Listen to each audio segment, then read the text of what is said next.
Yun mga kabarbers, mayroon na naman tayong kakaibang gugupitan mga kabarbers. Nakikita nyo may gugupitan natin mga kabarbers. Oh. Napakakapal ang buhok niyan mga kabarbers. Abay syempre mga kabarbers, papapugiin natin yan. Yun oh. Iba'y ulo niyan mga kabarbers, lapad at saka bukol-bukol mga kabarbers. Sa likod lapad, sa gilid bukol-bukol. Syempre didiskartehan ni kabarbers yan na yan. Oh. Nakikita nyo naman kung paano tiradahin ni kabarbers yung gupit natin dyan mga kabarbers. Ganyan tayo katindi gumupit mga kabarbers.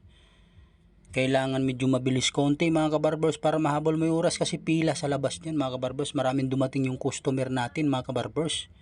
Diba? Kailangan natin bilis-bilis ang konti. Mabilis na quality yung gagawin natin dito mga kabarbers kasi hindi pwede ilagay natin to sa video natin mga kabarbers na hindi pulido. Kailangan pulido to mga kabarbers. Makikita nyo nito yung finished product mamaya. Diba? Ayan o, habang ginugupitan natin mga kabarbers, siyempre kinakausap natin yung customer natin mga kabarbers para hindi siya maburing. Diba? Ganyan katindi si kabarbers makipag-usap ng customer. Customer always right mga kabarbers. Kasi kapag hindi always right mga kabarbers, ikaw yung masusunod, mahirap yun. Kailangan yung customer masunod mga kabarbers para sulit sila sa gupit. Diba?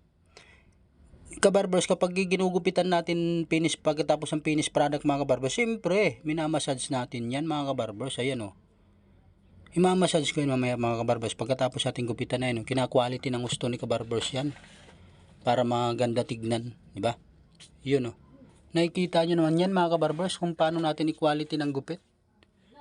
Yun o mga kabarbers, siyempre naihita natin yung noo mga kabarbers para may dating yung gupit niya mga kabarbers. Nakikita nyo may lining yan sa noo mga kabarbers. Siyempre ginagandahan ko ng husto mga kabarbers. Dalawa kasi guhit yan. Mayroon sa gilid, mayroon sa harap mga kabarbers para makita nyo kung gaano kapogi yung tropa natin, diba? Yun. Makikita nyo naman yan mga kabarbers kung gaano natin papugiin tong kaibigan natin to mga kabarbers.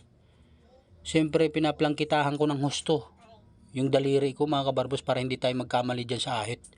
Yun. Yun mga kabarbers, nakikita nyo naman yan. Iyan o. Siyempre mga kabarbers, habang inahita natin to, walang kibu-kibu yan para hindi magalaw yung pag-ahit natin mga kabarbers. Para diretsong diretso. Maganda kasi tignan mga kabarbers kapag tumira ka ng guhit mga kabarbers sa noo mga kabarbers, may kanto talaga gilid mga kabarbers. Kailangan kakantuhan mo para pag silip mo mga kabarbers, mapapawaw yung gugupitan mo. Diba? Yun o. Siyempre inisprehan natin dyan mga kabarbers para makita natin quality. Yun yung finished product niya mga kabarbers, nakikita nyo man.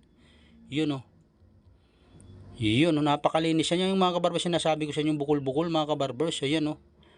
Yun mga kabarbers, magandang umaga na lang sa inyo dyan. Please follow to my channel mga kabarbers, Kwentong Barbers Vlog. Thank you.